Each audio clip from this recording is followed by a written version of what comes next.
Mariyappan audio நாவல்கள் channel உங்களை அன்புடன் வரவேற்கிறது.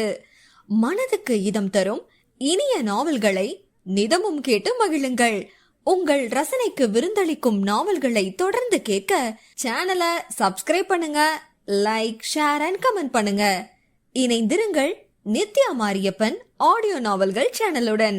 இந்த மாடர்ன் லவ் ஸ்டோரியை உங்களுக்கு கூற வந்திருக்கும் நான் உங்கள் ஆர்ஜே சோபனா. நினைவில் உறைந்த நீராம்பலே. அத்தியாயம் 33. Possessiveness, insecurity. இது ரெண்டுக்கும் சின்ன வித்தியாசம் இருக்கு. பொசசிவ்னஸோட அடிநாதம் எனக்கு நெருக்கமானவங்க மேல இன்னொருத்தர் எப்படி உரிமை எடுத்துக்கலாங்கிற சின்ன பிள்ளைத்தனமான கோவம். ஆனா இன்செக்யூரிட்டியோட அடிப்படை பொறாம. ஆம புகுந்த வீடும் பொறாம புகுந்த மனசும் உருப்படாதுன்னு எங்க அம்மா சொல்லுவாங்க. பொறாமையோட பரிணாம வளர்ச்சி அடைஞ்ச வடிவமான இன்செக்யூரிட்டி புகுந்த உறவும் அப்படிதான் சீக்கிரமா பலகீனமாகி உடைஞ்சிடும். இஷானின் த ரிதம் ஆஃப் ரேவன் புத்தகத்திலிருந்து. தயவு தாட்சண்யமின்றி 2 நாட்கள் சென்னை மாநகரத்தை வாட்டி எடுத்த சூரியனால் உண்டான வெப்பச்சலனம் அனல் பூமியை குளிர்விக்க மழையை அனுப்பலாமா வேண்டாமா என யோசித்துக் கொண்டிருந்த நேரம். புசி பேலஸ் ஸ்டுடியோவை நோக்கி தனது ஸ்கூட்டியை விரட்டி கொண்டிருந்தாள் சாத்வி. காயத்ரியிடம் நுபூரின் பீச்சிக்கு செல்வதாக போய் கூறியிருப்பதால் 6 மணிக்குள் வீட்டுக்கு சென்றாக வேண்டும். இஷான் மன்னிப்பு கேட்டாலும் இனியொரு முறை அவனோடு தனது மகளின் பெயர் சேர்ந்து அடிபடக்கூடாது என்ற ஆதங்கத்தில் அவனுடனான பழக்கத்திற்கு முற்றுப்புள்ளி வைக்கும்படி கண்டிப்பாக கூறியிருந்தார் காயத்ரி. ஆனால் அமரேந்திரனோ அதற்கு மாறாக இஷானை பற்றி புகழ்ந்து தள்ளியிருந்தார். அவனை பற்றிய கிசுகிசுக்கள், சர்ச்சைகள் எல்லாம் அவனுடைய சொந்த வாழ்க்கை சம்பந்தப்பட்டது. யாருக்குத்தான் சொந்த வாழ்க்கையில் பிரச்சனை இல்லை? அதற்காக ஒருவரிடம் விலகி நிற்க வேண்டுமென்றால் பெரும்பான்மையானவர்களை நாம் விலக்கி வைக்க வேண்டிய நிலை உருவாகும் என்றார் அவர். இருப்பினும் காயத்ரியின் கண்டிப்பான கட்டளையை மறுக்கும் துணிவு இல்லாததால் சாத்வி அவரது பேச்சுக்கு செவிமடுத்தாள். அதே நேரம் இஷானுடன் இருக்கும் வினோதமான இணைப்பை துண்டித்துக் கொள்ள விருப்பமில்லை. எனவே அன்னைக்கு தெரியாமல் அதை தொடரும் முடிவுக்கு வந்தாள் சாத்வி. இதோ புசி பேலஸ் வந்துவிட்டது. காவலாளி பழக்கமானவளைப் போல சலாம் போட்டார். பதிலுக்கு சலாம் போட்டுவிட்டு ஸ்கூட்டியை பெர்கோலாவுக்கு கீழே நிறுத்திவிட்டு உள்ளே நுழைந்தவள் ரிசப்ஷன் காலியாக இருப்பதை பார்த்துவிட்டு இஷானின் அலுவலக அறையை நோக்கி ஷோல்டர் பேக் சகிதம் நடை போட்டாள். அவனது அலுவலக அறைக்குள் நுழையும் முன்னர் பக்கவாட்டில் ஆளுயர கண்ணாடி ஒன்று இருக்கும். என்றும் இல்லாத விதத்தில் இன்று ஏனோ தோற்றம் சரியாக இருக்கிறதா என பரிசோதிக்க தோன்றியது. கண்ணாடி முன்னே நின்று தனது தோற்றத்தை அளவிட்டாள். வெள்ளையில் நீலவண்ண பூக்களிட்டு வயிற்றிலிருந்து 2ஆய் பிரிந்து செல்லும் கவுன் வடிவ ஸ்லிட் குர்தா, நீலவண்ண ஸ்கின்னி ஜீன்ஸ், பஃப் ஹேர் ஸ்டைலில் விரித்து விடப்பட்டு தோளில் புரண்ட கூந்தல். சற்று திருப்தியான தோற்றம்தான். வெள்ளை பூச்சை இழந்த வீடுகளைப் போல நியூட் லிப்ஸ்டிக்கை இழந்திருந்த உதடுகளை மட்டும் லிப்பாமின் துணையால் மினுமினுக்க வைத்தவள் தலையை அப்படியும் இப்படியுமாக சிலிப்பிவிட்டு தனது பிம்பத்திற்கு பறக்கும் முத்தத்தை பரிசாக அளித்தாள்.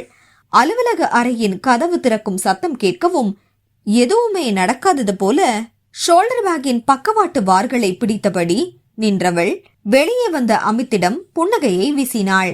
இஷான பாக்கணும் சார், உள்ளதா இருக்காரு, போய் பாருங்க. அவன் சென்றதும் அனுமதி கேட்காமல் அறைக்குள் பிரவேசித்தவள் இஷான் அவனது அன்னையிடம் பேசிக் கொண்டிருப்பதை கேட்டதும் கதவருகே தயங்கி நின்றாள். சுழல் நாட்காலியில் சுற்றியபடி பேசிக் கொண்டிருந்தவன் சாத்வியை கண்டதும் நட்பாய் புன்னகைத்தான். உள்ளே வந்து அமரும்படி கண்களால் சைகை காட்டினான். சாத்வியும் அவன் எதிரே அமர்ந்தாள். தன் முன்னே இருந்த கண்ணாடி தம்ளரை கண்களால் காட்டி தண்ணீர் குடிக்கும்படி அவன் வேண்டிக் கொள்ள முறுவலிக்க துடித்த உதடுகளை கட்டுப்படுத்தி கொண்டு தண்ணீரை அருந்தினாள். அன்னையும் மகனும் அளவலாவி முடித்ததும் சாத்வியிடம் திரும்பினான் இஷான். வீடியோ ஷூட் பண்றதுக்கு ரெடியா இருக்கியா?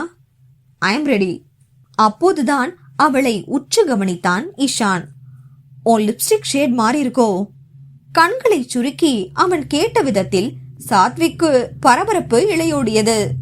கண்கள் அந்த பரபரப்பின் அடையாளமாய் கருவிழிகளை வெண்படலத்துக்குள் மாறாத்தான் ஓடவிட்டன. ஏன் இப்படி பதற என்று தன்னைத்தானே கடிந்து கொண்டவளால் ஏனோ அந்த பதற்றத்தை தணிக்க முடியவில்லை. ஏ சாத்வி, நீ வெக்கப்படுறியா என்ன? உன்னோட ஃபேஸ் பிளஷ் ஆகுது. இப்படி குறுன்னு பார்த்தா யாருக்கு தான் வெக்கம் வராது?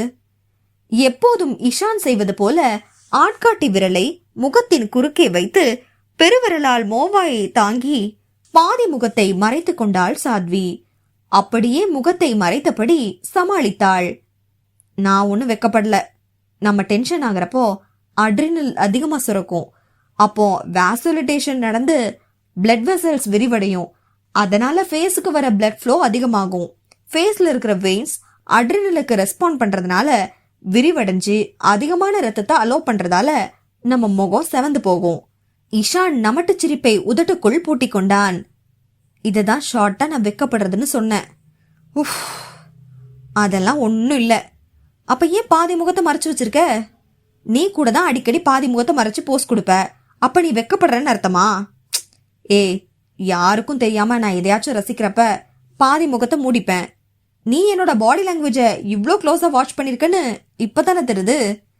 தன் முன்னிலையில் இவன் அடிக்கடி அந்த போஸ் கொடுப்பதற்கு ரசனைதான் காரணமா? சாத்வியின் மனம் கேள்வி கேட்கும் போதே பாதி முகத்தை மறைத்து விஷம புன்னகையோடு இஷான் போஸ் கொடுக்க மீண்டும் அட்ரினலின் சுரப்பு அதிகரித்து வாசோலிட்டேஷன் நடந்தேறியது அவளுக்குள். அதே நேரம் வெப்பச்சலனத்துக்கு பதிலளிக்கும் விதமாக வானிலை மழை பெண்ணுக்கு வரவேற்பளிக்க அவளும் பன்னீராய் மழையை தூவியபடி வந்து சேர்ந்தாள். சடசடவென ஜதி போட்டபடி வெளியே மழை பெய்ய ஆரம்பித்த போது வாசோலிட்டேஷனின் வீரியம் இறங்கி ஸ்கூட்டியின் நினைவு வந்தது சாத்விக்கு. பெர்கோலாவுக்கு அடியே நிறுத்தி வைத்திருந்த ஸ்கூட்டி நனைந்து விடுமே, என் ஸ்கூட்டி நனைஞ்சிடும் என பதறியபடியே எழுந்தவளோடு தானும் சேர்ந்து எழுந்தான் இஷான். ஏன் என்பது போல பார்த்தாள் சாத்வி. நானே உன் ஸ்கூட்டியை நனையாத இடத்துல விடுறேன். அதுக்குள்ள நீ நனைஞ்சிருவே இஷான். So what? அவன் செல்ல ஏனோ மனம் பொறுக்காமல் பின்னே ஓடினாள் சாத்வி. இஷான் வேகமாக ஓடி பெர்கோலாவின் அடியில் நின்று கொண்டிருந்த ஸ்கூட்டியை நகர்த்த முயன்ற போது சாத்வியும் வந்துவிட்டாள். ஹே, கீ என்கிட்ட இருக்கு. சாவியை போட்டு ஸ்கூட்டியை நகர்த்துவதற்குள் மழை வேகம் எடுக்க பெர்கோலாவின் இடைவெளி வழியே பெய்த மழைத்துளிகள் கஞ்சத்தனமின்றி இருவரையும் நனைத்துவிட்டன. சாத்வி அணிந்திருந்த ஷிஃபான் ஸ்லிட் குர்த்தி நன்றாக நனைந்து விட்டது. இதுக்குத்தான் உன்னை வர வேண்டான்னு சொன்னேன். அப்போதுதான் சாத்வி தன்னை கவனித்தாள். உடலோடு ஒட்டிய ஷிஃபான் அவளது வரி வடிவத்தை படம் போட்டு காட்டாத குறை. அச்சச்சோ! பதறியபடியே உள்ளே ஓட முயன்றவளின் பாரலல் ஹீல்ஸ் அப்போதுதான் சதி செய்ய வேண்டுமா? தண்ணீரில் வழுக்கி விழப்போனாள் சாத்வி. அதற்குள் வேகமாக அவளை தாங்கி பிடித்த இஷான் அலைக்காக தூக்கி கொண்டு ஸ்டூடியோவுக்குள் நுழைந்தான். விழ ஆரம்பித்த கணத்தில் பயத்தில் இறுக மூடிய விழிகள் ஸ்டூடியோவுக்குள் வந்ததும் திறந்து கொண்ட போது நீர்த்துளிகள் சொட்டும் சிகையோடு இஷானின் வதனம் வெகு அருகில் காட்சி தந்தது. சாத்வி சற்று மிரண்டு விழிக்க அவளை இறக்கிவிட்டான். நான் பாத்துக்கிறேன்னு சொன்னல, நீ ஏன் வந்த? மென்மையாக கடிந்து கொண்டான் ஈஷான். So what? அவனைப் போலவே தோளை குலுக்கி காட்டினாள் சாத்வி. வெயிட் என்றபடி அங்கிருந்த கபோர்டை ஆராய்ந்தவன் டி-ஷர்ட்டோடு திரும்பினான். இத மாத்திக்க என சாத்வியிடம் வீசினான் அவன். எனக்கு வேண்டாம்பா. ஹே, இது யூனிசெக்ஸ் டி-ஷர்ட் தான், போட்டா வித்தியாசம் தெரியாது. அது போய்தான். உண்மையை கூறினால் மறுப்பாளே. தேவையில்ல, எனக்கு ஒரு பிரச்சனையும் இல்ல சாத்வி. இப்போ உன்னை பாக்குறதுக்கு வீனஸ் மாதிரி இருக்கிற. மழை விடுற வரைக்கும் பாக்க சொன்னா நான் பாத்துக்கிட்டே இருப்பேன். அலட்சியமாக மறுத்தவளை இடுங்கிய விழிகளால் பார்த்த ஈஷான் விஷமமாக அளித்த பதிலில் வேகமாக டி-ஷர்ட்டை வாங்கிக் கொண்டாள் சாத்வி.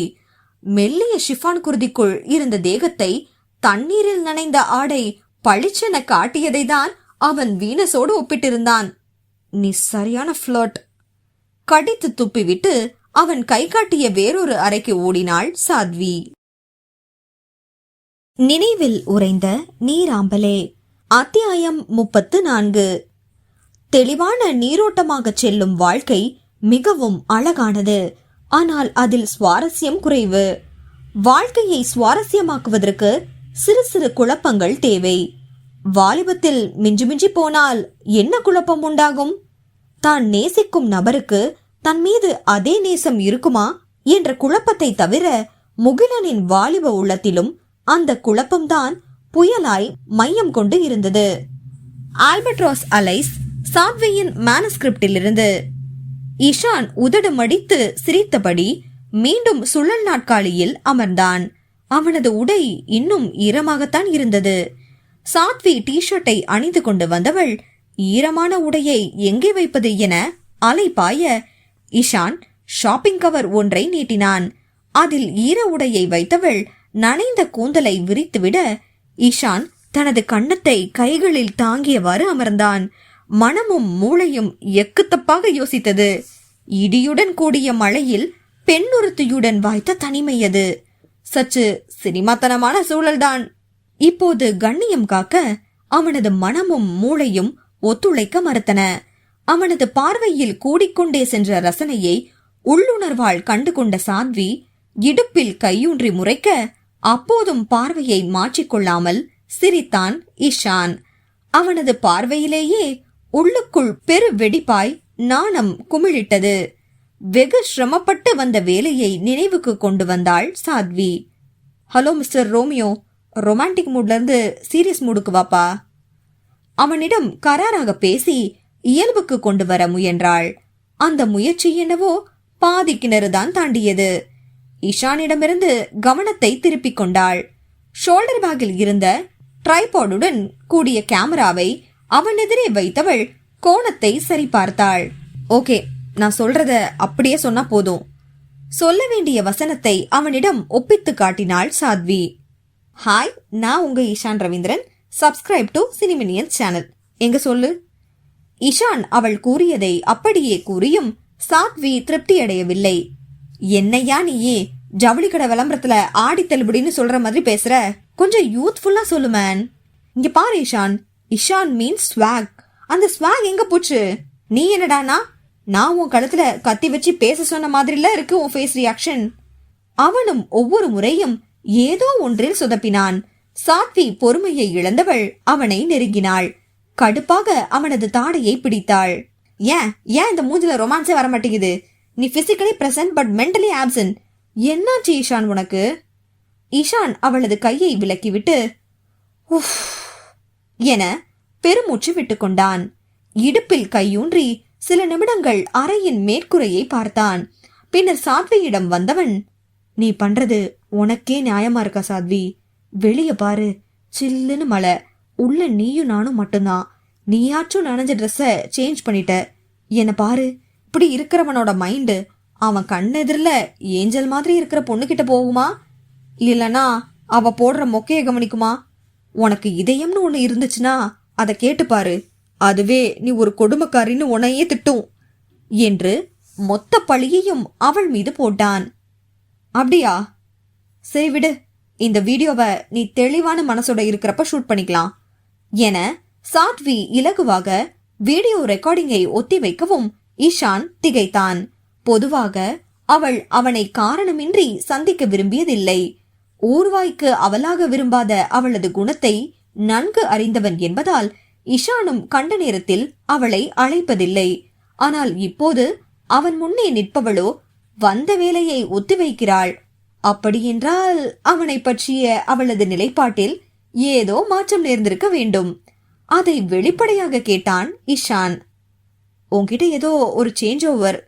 என்னாச்சு சாத்வி? அன்னைக்கு நீயே இன்ஸ்டால டிஎம் பண்ணன, பேச்சுக்கு நடுவுல குட் நைட் சொல்லிட்டு ஓடிட்ட. Watts eating you? ஓப்பனா சொன்னா நான் கிளியர் பண்றேன். சாத்வி நகத்தை கடிக்க போனாள். பின்னர் பியூட்டி பார்லருக்கு செலவு செய்த தொகை நினைவுக்கு வரவும் அம்முடிவை மாற்றிக்கொண்டாள். அது உன்னோட ஜெர்மனி கான்சர்ட் முடிஞ்சதும் ஒரு பொண்ணு உன்னை கிஸ் பண்ணுச்சுல, அது யாரு? உன்னோட நியூ கேர்ள் ஃப்ரெண்டா? ஏது கேர்ள் ஃப்ரெண்டாவா? நான் ஊருக்கு ஊரு ஒரு கேர்ள் ஃப்ரெண்ட் வச்சு நாட்டுக்கு நாடு ஒரு லவர் வச்சுக்கிட்டு சுத்துறவன்னு நினைக்கிறியா? ஈஷான் சூடாக கேட்டான். இல்ல, அந்த பொண்ணு உன்னை கிஸ் பண்ணுச்சுல. பதில் சொன்னவளின் குரல் உள்ளே போய்விட்டது. கிஸ் பண்ணனா கேர்ள் ஃப்ரெண்ட் ஆகிடுவாளா? கிஸ் பண்ணன எல்லாரையும் நான் கேர்ள் ஃப்ரெண்டா வச்சுக்கிட்டா கலியுக தசரதன் ஆகிடுவேன் நானு. அப்பாவா உன் கேர்ள் ஃப்ரெண்ட் இல்ல? சத்தியமா இல்ல. இப்போதுதான் சாத்வியின் மனம் சமாதானமுற்றது. உன் அந்த வீடியோ அவ்வளோ டிஸ்டர்ப் பண்ணுச்சா? கண்களில் குறும்பை கொட்டி இஷான் கேட்கவும் பதிலளிக்காமல் தப்பிக்க நினைத்தாள் சாத்வி. ஆனால் அவன் விடவில்லை. தொடர்ந்து அதே கேள்வியை கேட்கவும் ஆமாம் என்றாள் அமைதியாக. அவளது பதில் இஷானுக்கு விசித்திரமான முறையில் திருப்தி அளித்தது. டிஸ்டர்ப் பண்ணது மட்டும் இல்ல, ஒரு மாதிரி கட்டுப்பா எரிச்சலா இருந்தது. I don't know why. அவளது எரிச்சல் அவனுக்கு குளிர்ச்சியாக இருந்தது. அதை வெளிப்படையாக கூறாமல் வெறுமனே சிரித்து வைத்தான் இஷான். சிரிக்காத இஷான் என முகம் சுருக்கியவள் நேரத்தை பார்த்துவிட்டு பதற்றமானாள். நான் கிளம்பணும் இஷான். 6:30க்குள்ள நான் வீட்டுல இருக்கணும், இல்லனா அவ்வளவுதான். ஏன் ஏன் ஏன் இவ்வளவு டென்ஷன்? ஆன்டி கிட்ட போய் சொல்லிட்டு வந்தியா? ஆமா, நுபுரோட பிஜிக்கு போறேன்னு சொல்லிட்டு வந்திருக்கேன். உன்னை பார்க்க வந்தேன்னு அம்மாக்கு தெரிஞ்சா அவ்வளோதான். இஷானுக்கு ஒரே குழப்பம். ஏன் ஆன்டி ஒன்னும் நீ சொல்ற அளவுக்கு வில்லி இல்லையே. அவங்களுக்கு இன்னொரு தடவை உன் கூட என் நேம் சேர்ந்து அடிபடுமோன்னு பயம். ஸ்டார்ஸ் எல்லாம் தூரமா இருந்துதான் ரசிக்கணும். கிட்ட போனா ஒவ்வொரு ஸ்டாரும் சூரியனை விட அதிக வெப்பத்தோட நம்மள சுட்டு பொசுக்கிடும். ஒரே அட்வைஸ் மழை. என்னால அம்மாவோட பேச்ச தட்ட முடியாது.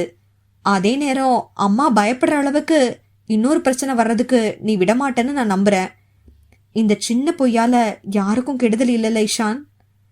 காயத்ரியின் பயம் இஷானுக்கு நியாயமானதாக தோன்றியது. இவ்வளவு ஏன், அமித் கூட சாத்வியை பற்றி எண்ணி பயந்தானே. காயத்ரி கொடுத்த விளக்கமும் சரியானதே.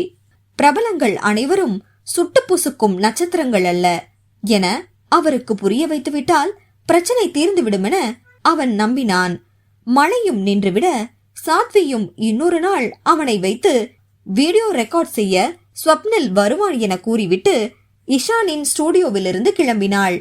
காயத்ரியின் பயத்தை சுலபத்தில் போக்கிவிடலாம் என இஷான் போட்ட கணக்கு வெகு சீக்கிரத்தில் தப்பாகிவிடும் என அவன் அறியவில்லை.